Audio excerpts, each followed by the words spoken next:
تو ان دونوں کو اگر آپ دیکھیں، قل اعوذ برب الفلق، قل اعوذ برب الناس، فلق کے اندر 5 آیات ہیں اور سورہ ناس کے اندر 6 آیات ہیں، تو ٹوٹل ہو گئی 11 آیات۔ تو جیسے وہ ایک ایک آیت پڑھتے جاتے تھے، ایک ایک گرہ جو تھی وہ کھلتی جاتی تھی، اور جب یہ ساری گریں کھل گئیں اور اسی طرح جتنی سوئیاں تھیں، وہ جو پتلا بنایا ہوا تھا موم کا، جب اس میں سے سوئیاں بھی پھر ساری نکل گئیں، تو جب سب کچھ نکل گیا اندر سے، تو اس کے بعد نبی صلی اللہ علیہ وآلہ وسلم اس طرح صحیح ہو گئے کہ جیسے کوئی شخص جکڑ بندی سے آزاد ہوتا ہے۔ صحیح بخاری کی روایت ہے یہ۔ ایک حدیث میں نبی صلی اللہ علیہ وآلہ وسلم نے فرمایا، آج کی رات مجھ پہ کچھ ایسی آیات نازل ہوئی ہیں جن کی مثل میں نے کبھی نہیں دیکھی۔ یہ فرما کر آپ صلی اللہ علیہ وآلہ وسلم نے یہ دونوں صورتیں پڑھیں۔ صحیح مسلم کی اور ترمذی کی روایت ہے یہ۔ ایک اور روایت کے مطابق آپ صلی اللہ علیہ وآلہ وسلم نے فرمایا، ایک صحابی تھے، ان کا نام تھا ابن عابس، ان سے نبی صلی اللہ علیہ وسلم نے فرمایا، کیا میں تمہیں بہترین ذریعہ نجات نہ بتاؤں، بہترین ذریعہ بچاؤ جس کے ذریعے سے پناہ طلب کرنے والے پناہ مانگتے ہیں؟ تو انہوں نے عرض کیا کہ ہاں ضرور بتلائیے۔ تو آپ صلی اللہ علیہ وسلم نے یہ دونوں صورتوں کا ذکر کر کے فرمایا، یعنی کہ قل اعوذ برب الفلق، قل اعوذ برب الناس، اور کہا کہ یہ دونوں معوذتین ہیں۔ نبی صلی اللہ علیہ وسلم انسانوں اور جنوں کی نظر سے بھی پناہ مانگا کرتے تھے۔ جب یہ دونوں صورتیں نازل ہوئیں تو آپ صلی اللہ علیہ وسلم نے ان کے پڑھنے کو معمول بنا لیا اور پھر باقی دوسری چیزیں چھوڑ دیں، یعنی کہ یہ اس وقت کی بات ہے کہ جب ابھی یہ صورتیں نازل نہیں ہوئی تھیں، تو اس وقت بھی نبی صلی اللہ علیہ وسلم انسانوں سے اور جنوں کی دونوں کی نظروں سے پناہ مانگا کرتے تھے۔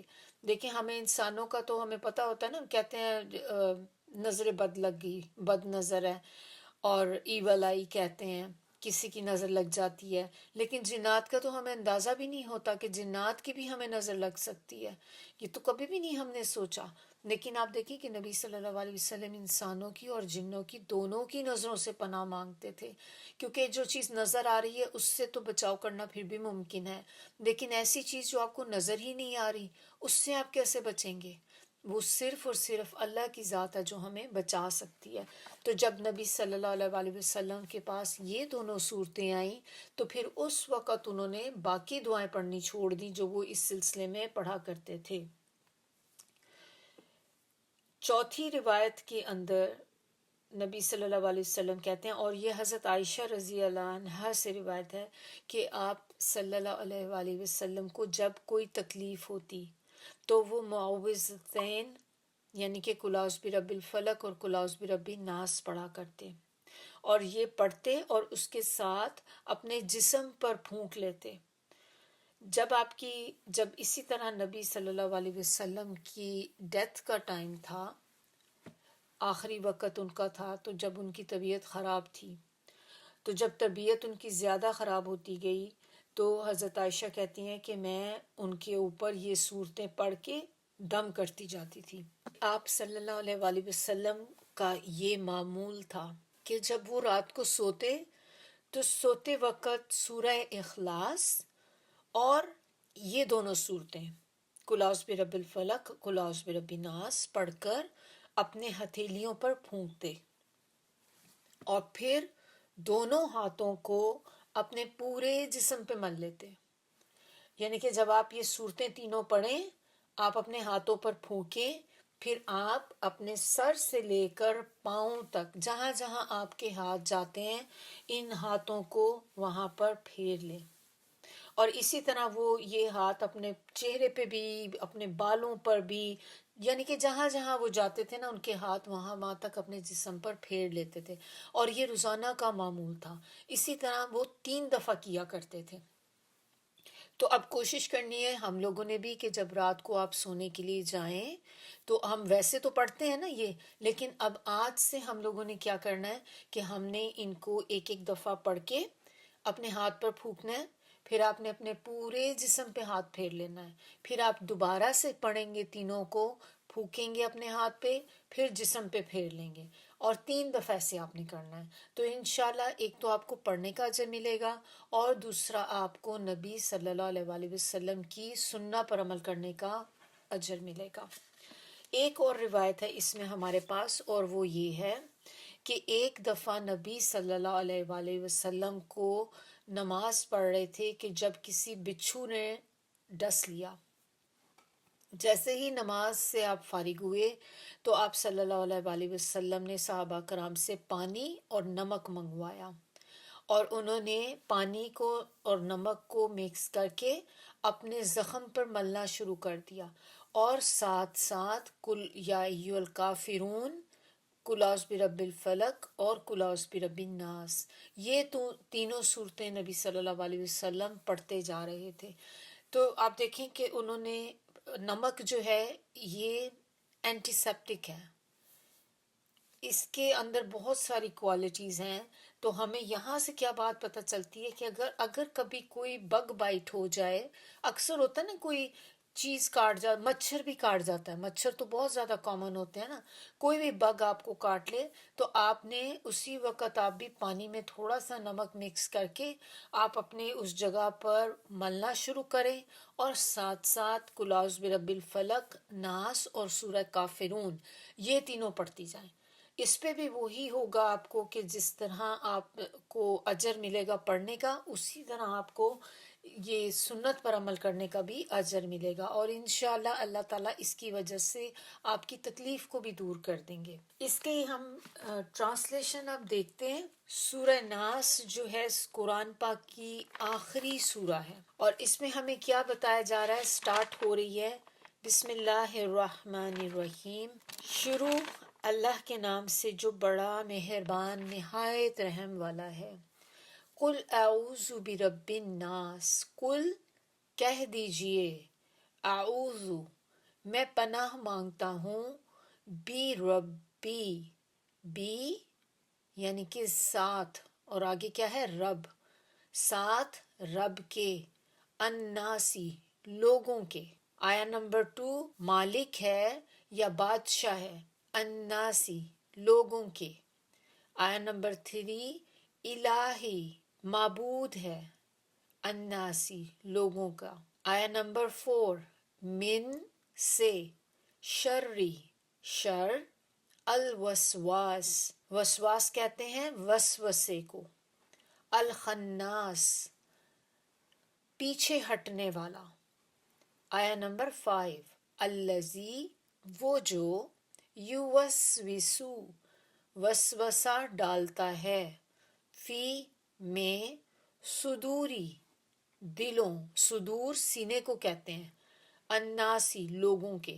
تو اب سینے میں تو نہیں ڈالتا نا، لیکن کہتے سینے میں، لیکن اس سے مراد پھر دل بھی آ جاتی، تو وسوسے ڈالتا ہے لوگوں کے دلوں میں۔ آیا نمبر 6 من سے، الجنتی جنات، والناسی اور انسانوں میں۔ اب ہم دیکھتے ہیں اس کی تفسیر۔ تو اس میں اس سورہ کی شروع کی جو 3 آیات ہیں، ان میں اللہ تعالیٰ کی 3 صفات بیان کر کے پناہ طلب کی گئی ہے۔ کس چیز سے پناہ طلب کی گئی ہے اس کا آنسر اللہ تعالیٰ نے ہمیں آیت نمبر 4 میں دیا ہے، لیکن ابھی ہم پہلے دیکھیں گے جو اللہ کی صفات یہاں پر بتائی گئی ہیں۔ آیت نمبر 1 کے اندر جو صفت اللہ کی ہمیں بتائی گئی ہے وہ ہے کہ اللہ تعالیٰ تمام لوگوں کا رب ہے، اور رب ہم نے دیکھا تھا کس کو کہتے ہیں؟ مالک، خالق، مدبر، یہ تو 3 مین کیٹیگریز ہیں۔ ان کے علاوہ اللہ تعالیٰ رازق ہے، اللہ تعالیٰ پالنے والا ہے، حفاظت کرنے والا ہے، نگہداشت کرنے والا ہے، تمام ضروریات کا پورا کرنے والا ہے، پرورش کرنے والا ہے، تدبیر کرنے والا ہے، اصلاح کرنے والا ہے۔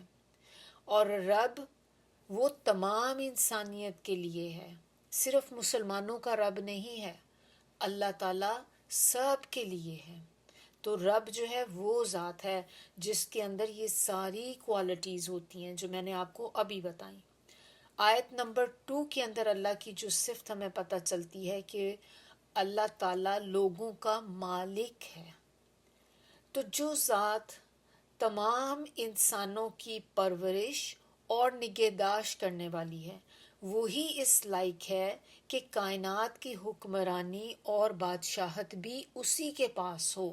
یعنی کہ آیت نمبر 1 کی وجہ سے اللہ تعالیٰ مالک ہے، کیونکہ وہ سب کا پالنے والا ہے، اس نے سب کو پیدا کیا ہے، تو جو پیدا کرے گا پھر حکم بھی تو اسی کا چلے گا، مالک بھی تو وہی ہوگا۔ جب ہم کوئی چیز بناتے ہیں تو ہم اس کے مالک ہوتے ہیں نا، کہ میں نے یہ چیز کو بلڈ کیا ہے، یہ میری ہے۔ ہم گھر بنواتے ہیں تو ہم کیا کہتے ہیں؟ یہ میرا گھر ہے، کیونکہ اسے میں نے بنوایا، آپ اس کے مالک ہو جاتے ہیں۔ تو جب اللہ کو ہم کہتے ہیں کہ وہ رب ہے، وہ رازق ہے، وہ خالق ہے، سب کا پیدا کرنے والا ہے، تو پھر جو پیدا کرے گا پھر بادشاہت بھی تو اسی کی ہوگی، وہی اس کا مالک ہوگا۔ تو آیت نمبر 2 میں جو ہے وہ اس ریزن کی وجہ سے اللہ تعالیٰ مالک ہے۔ اب آیا نمبر 3 میں جو ہمیں صفت بتائی جا رہی ہے وہ یہ ہے کہ اللہ تعالیٰ لوگوں کا الہ ہے۔ اب اس کے اندر چونکہ اللہ تعالیٰ پیدا کرنے والا ہے، پرورش کرنے والا ہے، نگہداشت کرنے والا ہے، اور وہ مالک ہے، وہ بادشاہ ہے پوری کائنات کا، تو پھر وہ اس بات کا مستحق ہے کہ عبادت بھی صرف اسی کی جائے۔ تو اسی لیے وہ الہ ہے، کیونکہ وہ رب ہے، وہ مالک ہے، اور اسی لیے وہ اس کا مستحق ہے کہ اسی کی عبادت کی جائے، اور وہ تمام لوگوں کا معبود ہے، اور وہ سب کی فریاد سنتا ہے، ایک کی نہیں، دو کی نہیں، پوری کائنات کے لوگوں کی، یہاں تک کہ جانوروں کی، چرند پرند، ہر چیز آپ کہہ لیں جو اللہ کی مخلوق ہے، اللہ سب کی سنتا ہے، اور صرف سنتا نہیں ہے۔ کچھ لوگ تو ہوتے ہیں نا، سنتے ہیں، آپ ان کے ساتھ جا کے ذکر کریں، پریشانی سن لیں گے، لیکن کچھ کرنے کی پوزیشن میں نہیں ہوتے۔ اللہ تعالیٰ سنتا بھی ہے اور وہ آپ کو اس سے نکال بھی سکتا ہے۔ اللہ ہی کے پاس یہ پاور ہے کہ وہ آپ کے لیے وہ کام بھی کرے اور آپ کو اس تکلیف سے نجات بھی دلائے۔ ہم یہاں پر اب کیا کہہ رہے ہیں کہ جس کے اندر یہ ساری کوالٹیز ہیں، تو میں اس عظیم ہستی سے پناہ طلب کرتا ہوں جس کے اندر یہ تمام کوالٹیز ہیں۔ یعنی کہ کتنی زیادہ آپ نے اللہ تعالیٰ کی کوالٹیز یہاں پہ بیان کر دی کہ اللہ تعالیٰ میں آپ سے پناہ مانگتے ہوں، کیونکہ آپ میں یہ ساری کوالٹیز ہیں، اور آپ ہی ہیں جو ہمیں نجات دلا سکتے ہیں ان چیزوں سے۔ اب آیت نمبر 4 میں ہم دیکھیں گے وہ چیز جس سے پناہ مانگی گئی۔ آیت نمبر 1 میں ہم کہتے ہیں کل اعوذ برب الناس، ہم پناہ مانگ رہے ہیں کس چیز سے؟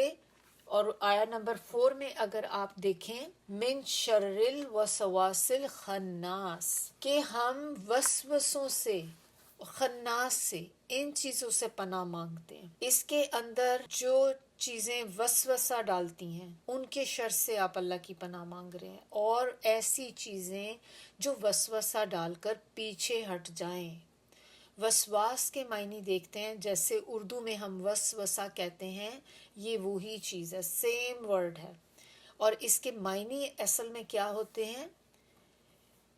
چھپی ہوئی آواز۔ پھر اس کے معنی وہم کے بھی ہوتے ہیں۔ آپ کو پتہ ہے نا، کچھ لوگوں کو ایسی بیماری بھی ہوتی وہم کی، ہر وقت کسی نہ کسی چیز کا وہم ان کو رہتا ہے۔ پھر اس کے اندر دل میں آنے والی برائی، یہ بھی وسوسے کے اندر آتا ہے۔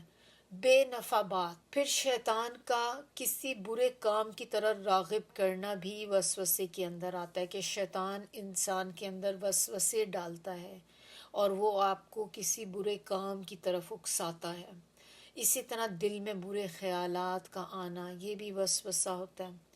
شیطان جو ہوتا ہے یہ بہت ہی غیر محسوس طریقوں سے انسان کے دل میں بری بری باتیں جو ہوتی ہیں وہ ڈال دیتا ہے، کہ انسان کو خود بھی محسوس نہیں ہوتا کہ شیطان ہے جو آپ کے دل میں یہ چیزیں ڈال رہا ہے۔ اور وہ اتنا چھپ کے کام کرتا ہے۔ الخناس کے معنی ہے کھسک جانے والا، چھپ جانے والا، سامنے آ کر پیچھے ہٹ جانے والا۔ اور یہ خناس جو ہے یہ شیطان کی صفت ہے، اور شیطان جو ہے وہ کیا کرتا ہے کہ بار بار انسان کے دل میں وسوسے ڈالتا ہے اور پھر چھپ جاتا ہے، وسوسہ ڈالتا ہے چھپ جاتا ہے۔ اسی طرح جب نماز کے اندر بھی انسان اعوذ باللہ کہتا ہے، بسم اللہ پڑھتا ہے، یا اذان ہوتی ہے، جس وقت اذان سنتے ہی یہ جو شیطان ہوتا ہے تو یہ وہاں سے بھاگ نکلتا ہے، کیونکہ یہ سٹینڈ نہیں کر سکتا اس جگہ پہ۔ پھر جیسے ہی ختم ہوتی ہے اذان یہ واپس آ جاتا ہے، اور جب ہم نماز شروع کر دیتے ہیں تو پھر ہمارے دلوں میں وسوسے ڈالنے شروع کر دیتا ہے، شک ڈالنے لگ جاتا ہے، ہمارے دل میں ہمیں بھولی باتیں بھی آپ دیکھیں یاد کرانی شروع کر دیتا ہے، ایسی ایسی باتیں جو آپ کو بھول چکی ہوئی ہوتی ہیں، سب ایسی چیزیں آپ کو نماز میں یاد آ رہی ہوتی ہیں، یا آپ کو یاد آئے گا میں نے ابھی کیا کرنا ہے، ابھی تھوڑی دیر بعد میں نے یہ کام کرنا ہے، میں نے ابھی وہ کام کرنا ہے، آپ کو پوری لسٹ آپ کی نماز کے اندر آپ کے دماغ میں آ رہی ہوتی۔ تو کیسے آتی ہے؟ شیطان آپ کے دل میں ڈالتا ہے یہ چیزیں وسوسوں کے ذریعے۔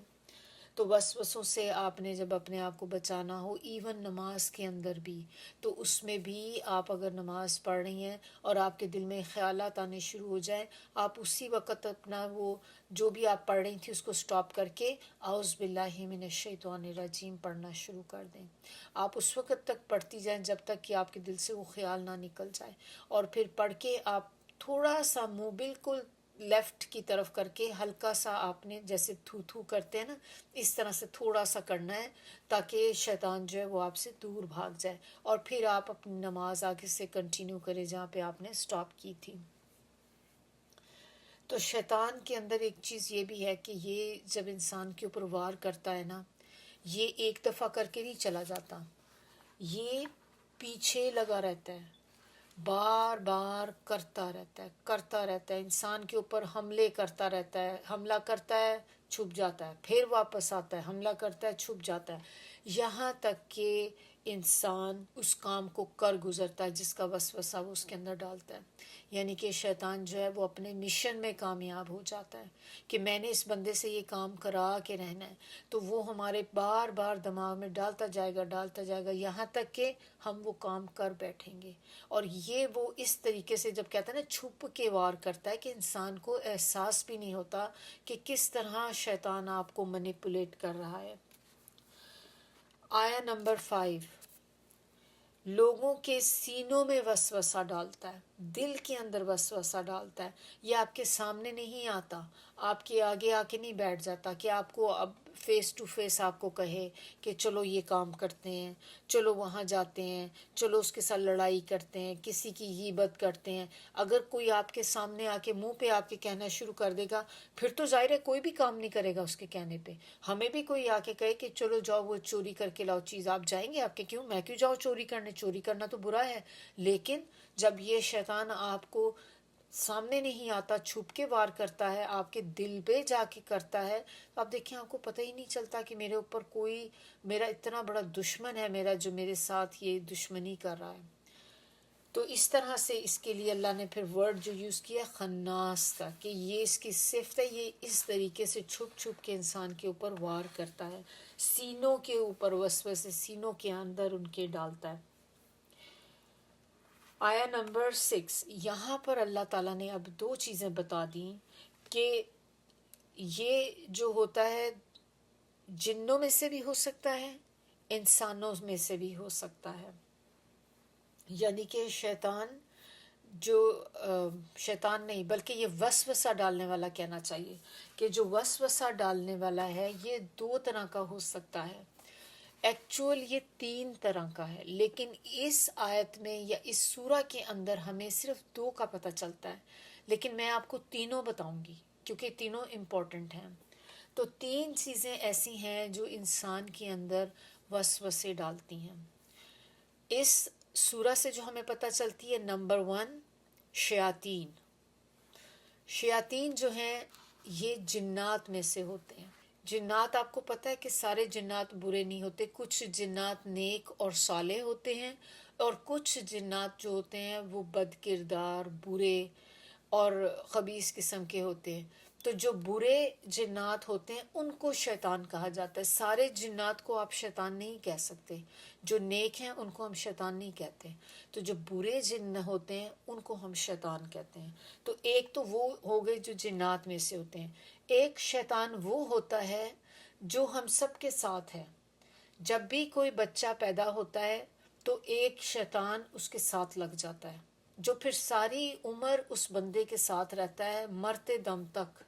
اور یہ وہ شیطان ہے جو آپ کو ہر وقت برائی پہ اکساتا ہے, بری بری باتیں آپ کے دماغ میں ڈالتا ہے. تو جو برے کام بھی کرنے کا خیالات آپ کے دماغ میں آتے ہیں, دل میں آتے ہیں, وہ یہ آپ کا شیطان ہے جو آپ کہہ لیں کہ آپ کا بڈی ہوتا ہے, آپ کا ہمسر ہوتا ہے, کیونکہ یہ آپ کی پیدائش سے آپ کے ساتھ جڑ جاتا ہے.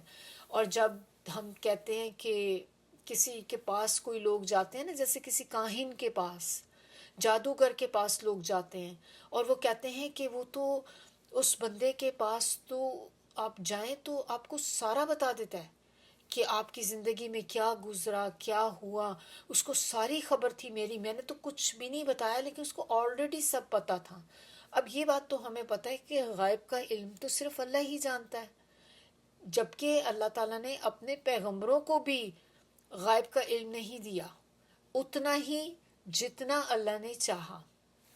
تو یعنی کہ اللہ تعالیٰ جتنا کسی نبی کو چاہتے تھے اتنا اس کو غائب کا علم پہنچا دیتے تھے, لیکن ان کو ایسے نہیں تھا کہ انہیں ہر وقت اس کی خبر ہو جاتی تھی.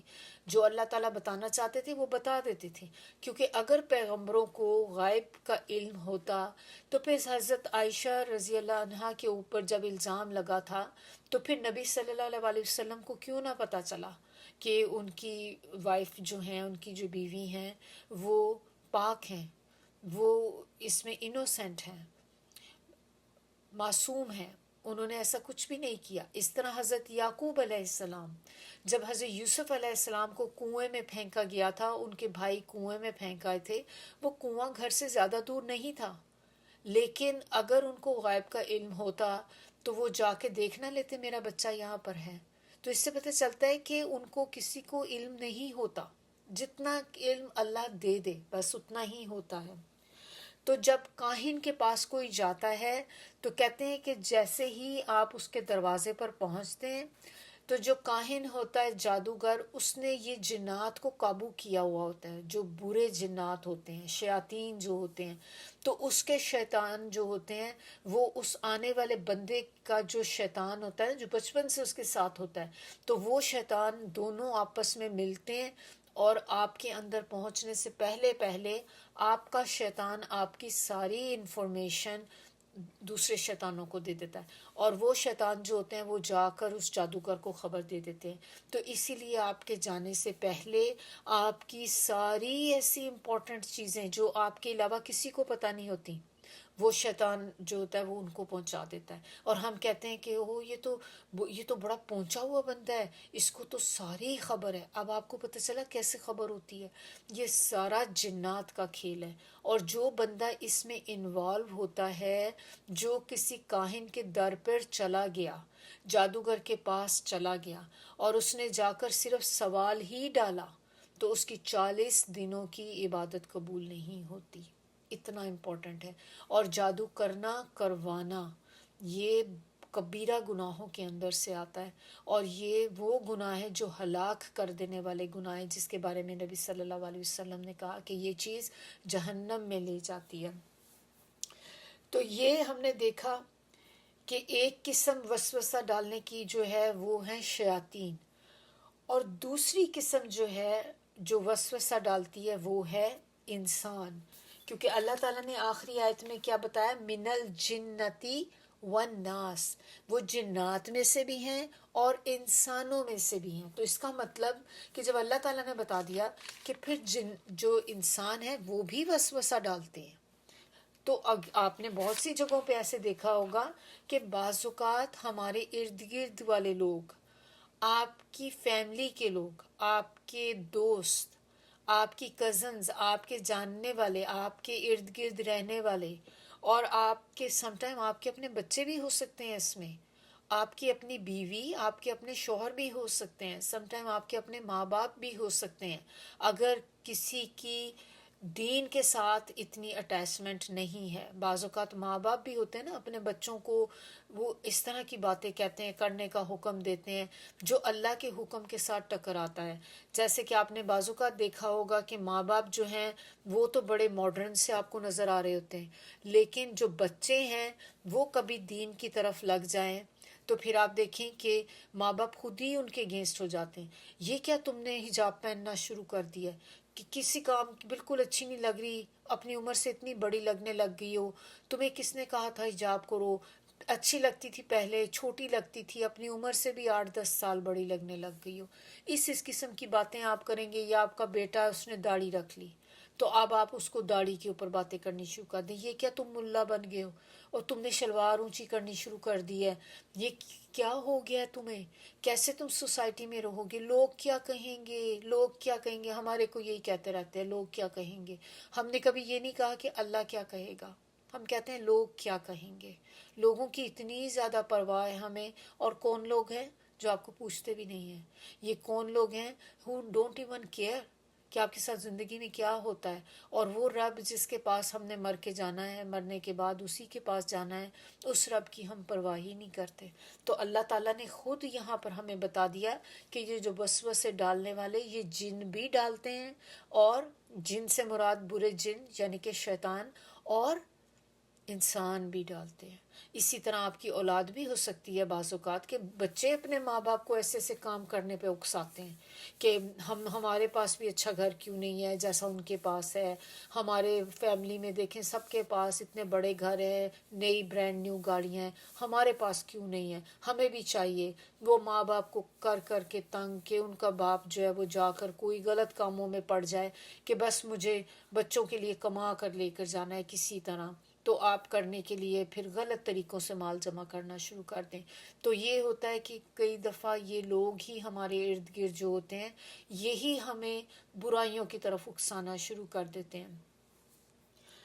اور جب انسان ایسے کام برائیوں کی طرف آتا ہے تو کیا ہوتا ہے کہ آپ نیکیوں سے دور ہونا شروع ہو جاتے ہیں. ایک برائی جو ہے وہ آپ کو دوسری، پھر دوسری آپ کو تیسری برائی کی طرف لیتی جاتی ہے، تو وہ آپ کے لیے برائی پر چلنا بہت آسان ہو جاتا ہے.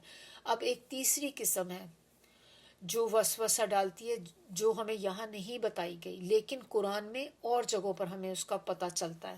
اور وہ کیا ہے؟ وہ سورہ قاف اس کی آیا نمبر 16، اس میں اللہ تعالیٰ کہہ رہے ہیں وَنَعْلَمُ مَا نُوَسْوِسُ بِهِ نَفْسُهُ، یعنی کہ اس کے معنی کیا ہیں؟ اور ہم جانتے ہیں جو خیالات اس کے دل میں اٹھتے ہیں. اور یہ ہے انسان کا نفس. انسان کا نفس جو ہوتا ہے نا یہ بھی آپ کا بہت بڑا دشمن ہوتا ہے. تو جب ہم عام لائف میں کیا کہتے ہیں کہ دو بہت بڑے بڑے دشمن ہیں ہمارے. ایک ہمارا دشمن جو ہوتا ہے وہ ہے شیطان، جس کو اللہ نے خود کہہ دیا کہ وہ آپ کا سب سے بڑا دشمن ہے. اور دوسرا بڑا دشمن آپ کا جو ہے وہ آپ کا اپنا نفس ہے. یہ نفس بھی جو ہے نا انسان کو اکساتا ہے برائیوں پر. اب آپ کہیں گے کہ کیسے پتہ چلتا ہے ہمیں کہ ہمارا نفس بھی ہے وسوسے ڈالتا ہے؟ ایک تو میں نے آپ کو سورہ کاف کی آیت نمبر 6 بتا دی کہ اس میں اللہ تعالیٰ نے ہمیں جو بتایا. پھر آپ دیکھیں کہ اگر آپ اس کا ثبوت چاہتے ہیں، آپ دیکھیں کہ جب رمضان آتا ہے تو رمضان میں کیا ہوتا ہے کہ ہمیں پتہ ہے کہ جنات شیاطین جو ہوتے ہیں یہ قید کر لیے جاتے ہیں، اور یہ سب ان کو قید کر دیا جاتا ہے، چینڈ ہو جاتے ہیں، ان کو زنجیریں پہنا دی جاتی ہیں. تو اس کا مطلب کہ اب یہ آپ کو کچھ نہیں کہہ سکتے، آپ کو وسوسہ نہیں ڈال سکتے، آپ کو اکسا نہیں سکتے. اگر انسان رمضان کے اندر اس کے باوجود بھی کوئی گناہ کرے یا کوئی ایسا برائی کا کام کرے، غیبت کرے، جھوٹ بولے، اس طرح کا کوئی کام کرے، تو پھر آپ سمجھ جائیں کہ اب شیطان کو تو آپ بلیم نہیں کر سکتے، شیطان تو قید ہے، تو وہ تو اب آپ کو کچھ بھی نہیں کہہ سکتا. اس کا مطلب اگر آپ سٹل اس مہینے میں برائی کر رہے ہیں تو وہ آپ کا نفس ہے جو آپ سے کروا رہا ہے. تو یہ اس کی بڑی ایک مثال ہے کہ جب ہمیں پتہ چلتا ہے کہ او اچھا انسان کا جو نفس ہے نا وہ بھی انسان کو برائی کی طرف لے کر جاتا ہے. اسی طرح نبی صلی اللہ علیہ وآلہ وسلم جب خطبہ فرمایا کرتے تھے تو خطبے کے شروع میں کہا کرتے تھے وَنَعُوذُ بِاللَّهِ مِن شُرُورِ أَنفُسِنَا، ہم اپنے نفوس کی شرارتوں اور وسوسوں سے اللہ کی پناہ طلب کرتے ہیں. تو یہ کیوں نبی صلی اللہ علیہ وسلم پھر کہا کرتے تھے کہ شروری انفسینا، اپنے نفس کی شرارتوں سے، کیونکہ ان کو یہ پتہ تھا کہ انسان کا نفس جو ہوتا ہے یہ بھی بہت بڑا رول اس میں ادا کرتا ہے. تو انسان کا نفس اور شیطان یہ دو بہت بڑے دشمن ہیں ہمارے، جن کو اللہ تعالیٰ نے خود ہمیں بتا دیا. اب ہم میں سے جو عقل مند ہوگا وہ اس چیز سے سبق لے لے گا، اور جو نہیں عقل مند، جس کو اللہ تعالیٰ قرآن میں کیا کہتے ہیں، اولو الالباب، عقل والے لوگ. عقل والے کون سے؟ جو اپنے دماغ سے سوچ سکتے ہیں، دیکھ سکتے ہیں، اللہ کی نشانیوں کو دیکھ سکتے ہیں، اللہ کی آیات پر عمل کر سکتے ہیں. ہر بندہ جو آیات کو سنتا ہے وہ عمل نہیں کرتا. صرف وہی لوگ اللہ کی نشانیاں جو کائنات میں پھیلی ہوئی ہیں ان پہ غور و فکر کر سکتے ہیں، جو اولو الالباب ہیں، جو عقل والے لوگ ہیں، جو تدبر کر سکتے ہیں، غور و فکر کر سکتے ہیں اور پھر اس سے سبق بھی لیتے ہیں. ہر کوئی جو ہے وہ تو نہیں ہوگا نا. اب دیکھیں کتنے لوگوں کو ہم بتاتے ہیں لیکن ہر بندے پہ اس طرح اثر نہیں ہوتا. تو کسی کسی کے اوپر جو ہے اثر ہوتا ہے، اور انہی پر صرف اثر ہوتا ہے جن پر اللہ تعالیٰ چاہتے ہیں کہ مطلب بھلائی کا ارادہ اللہ تعالیٰ جس کے ساتھ کرتے ہیں. اس کے بارے میں اپنے نفس کے شر سے بچنے کے لیے دعا بھی ہے جو ہمیں نبی صلی اللہ علیہ وسلم نے بتائی ہے، اور وہ ہے یا حی یا قیوم برحمتک استغیث اصلح لی شأنی کلہ ولا تکلنی الی نفسی طرفۃ عین. بڑی خوبصورت دعا ہے یہ، اور یہ دعا اگر آپ لوگ اگر صبح شام کے اذکار پڑھتے ہیں نا تو یہ اس کے اندر آ جاتی ہے. تو یہ جب آپ پڑھتے ہیں تو اس میں کہتے ہیں کہ اللہ تعالیٰ، آپ، اس کا معنی کیا ہے کہ اے زندہ اور قائم رہنے والے، تیری رحمت کے سبب سے فریاد کرتا ہوں کہ میرے سب کاموں کی اصلاح فرما دے، اور پلک جھپکنے تک کے لیے بھی مجھے میرے نفس کے حوالے نہ کر. یعنی کہ ایک پلک جھپکنا کتنا ٹائم لگتا ہے اس میں، بالکل بلنک آف آئی، کہ اللہ تعالیٰ اتنی سی دیر کے لیے بھی مجھے میرے نفس کے حوالے نہ کرنا، کیونکہ نفس جو ہے ظاہر انسان سے یہ بہت برے برے کام کراتا ہے. تو یہ آپ نے صبح اور شام کی دعا میں ایک دفعہ صبح پڑھنا ہوتا ہے، ایک دفعہ رات میں پڑھنا ہوتا ہے. اسی طرح یا حی یا قیوم برحمتک استغیث اگر آپ یہ اکیلا بھی پڑھتے ہیں نا تو یہ آپ کی آزمائشوں، پریشانیوں، مصیبتوں میں زبردست کلمات ہیں. نبی صلی اللہ علیہ وسلم پریشانی میں یہ پڑھا کرتے تھے. اب آپ یہ دیکھیں کہ یہ پوری کی پوری دعا پھر کتنی امپورٹنٹ ہے. تو اگر آپ اس کا آدھا پورشن بھی پڑھیں تو آپ یا یہاں تک بھی آپ پڑھ سکتے ہیں، یا حی یا قیوم برحمتک استغیث اصلح لی شأنی، یعنی کہ یا حی یا قیوم، اے زندہ قائم رہنے والے، میں تیری رحمت کے سبب سے فریاد کرتا ہوں میرے سب کاموں کی اصلاح کر دے. اللہ میرے تمام کاموں کو صحیح کر دے، جو کام بھی میں کروں میرے کام کو ٹھیک کر دے. کچھ لوگ ہوتے ہیں نا کہتے ہیں جس مٹی میں ہاتھ ڈالتے ہیں سونا بن جاتی ہے، اور کچھ کے بارے میں کہتے ہیں کہ جس سونے کو بھی ہاتھ لگائیں وہ مٹی بن جاتا ہے. یعنی کہ ایسی کچھ لوگوں کی ہوتی ہے. تو یہاں پر آپ اللہ سے کیا کہہ رہے ہیں، اللہ میرے سارے کاموں کو ٹھیک کر دے، جو بھی میں کام کروں کرنے والی ہوں ہر چیز کو ٹھیک کر دے. کتنی خوبصورت دعا ہے.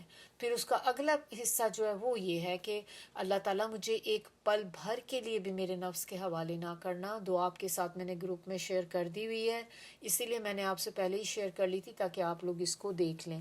اور صبح شام کے اذکار ضرور پڑھنے چاہیے.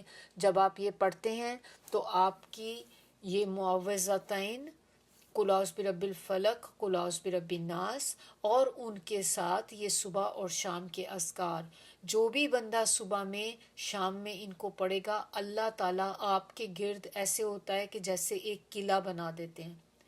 اور وہ قلعہ، ہم سب کو پتہ ہے قلعہ کیا ہوتا ہے، کہ ایک بہت ہی مضبوط قسم کی باؤنڈری ہوتی ہے جو چاروں طرف سے گھیرا ہوا ہوتا ہے اس نے کسی جگہ کو. پرانے زمانے میں قلعے بنائے جاتے تھے کسی شہروں کو پروٹیکٹ کرنے کے لیے، تاکہ جب دشمن حملہ کرے تو قلعے کا دروازہ بند کر دیا جاتا تھا، اور تاکہ سب لوگ حفاظت میں آ جائیں.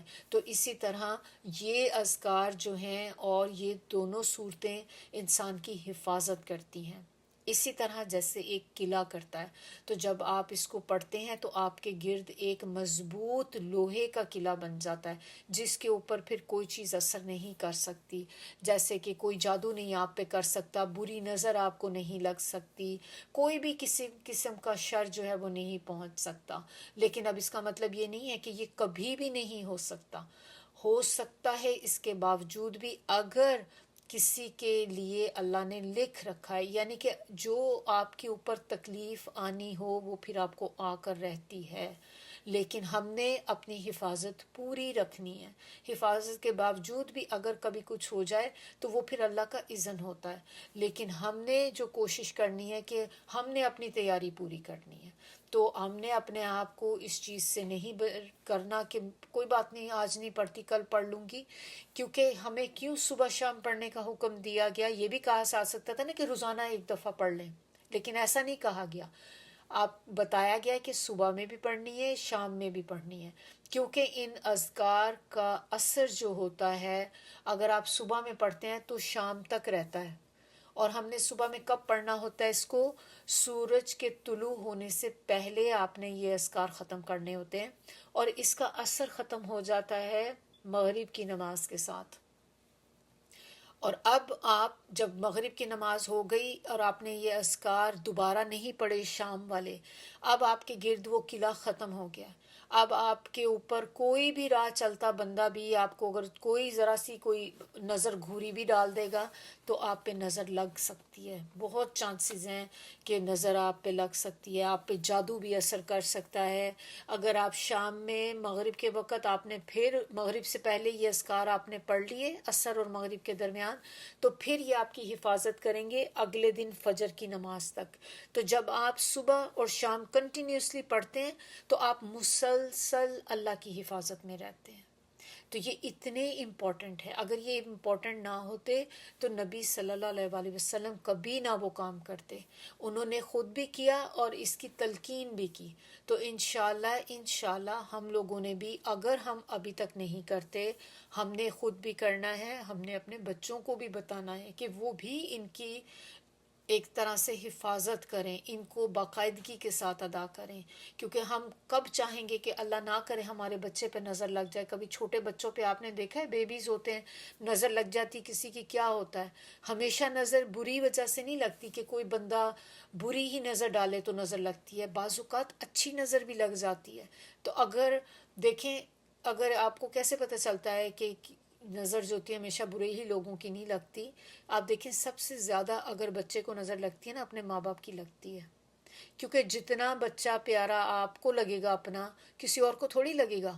ہم لوگوں کے بچے دیکھتے ہیں ہمیں اچھے لگتے ہیں، لیکن ہمیں ان سے ویسی محبت تھوڑی محسوس ہوتی جو ہمیں اپنے بچے سے ہوتی ہے. ہمیں تو اپنے بچے کی ایک ایک موومنٹ بڑی پیاری لگتی ہے.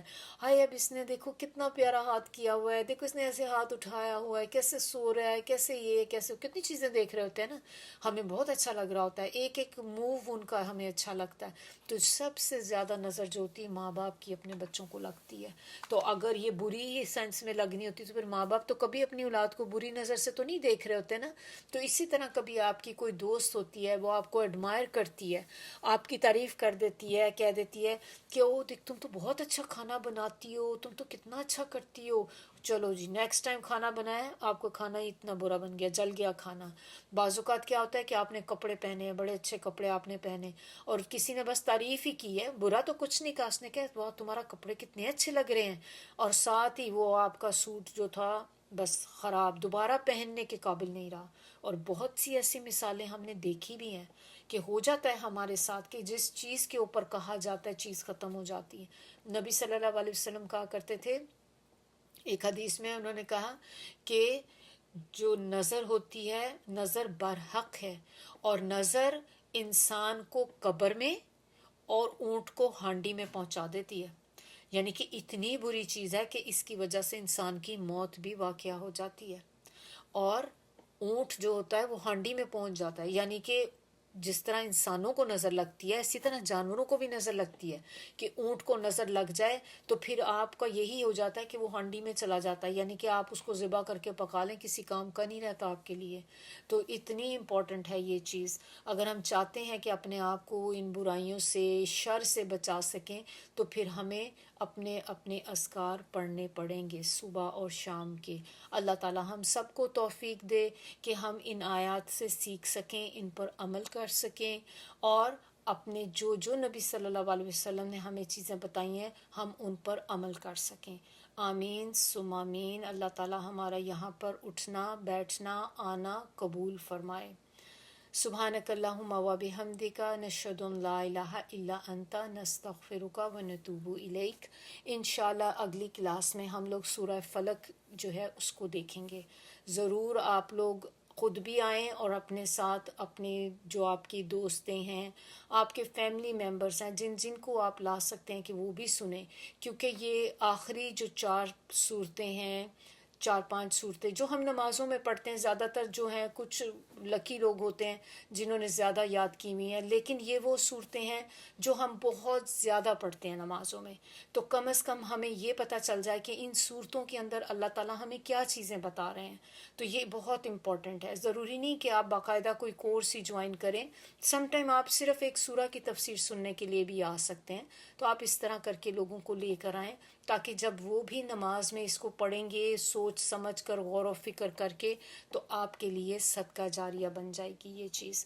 اور اللہ تعالی ہم سب سے قبول فرمائے۔ ربنا تقبل منا انک انت السمیع العلیم۔ سبحان ربک رب العزت عما یصفون وسلام علی المرسلین والحمد للہ رب العالمین۔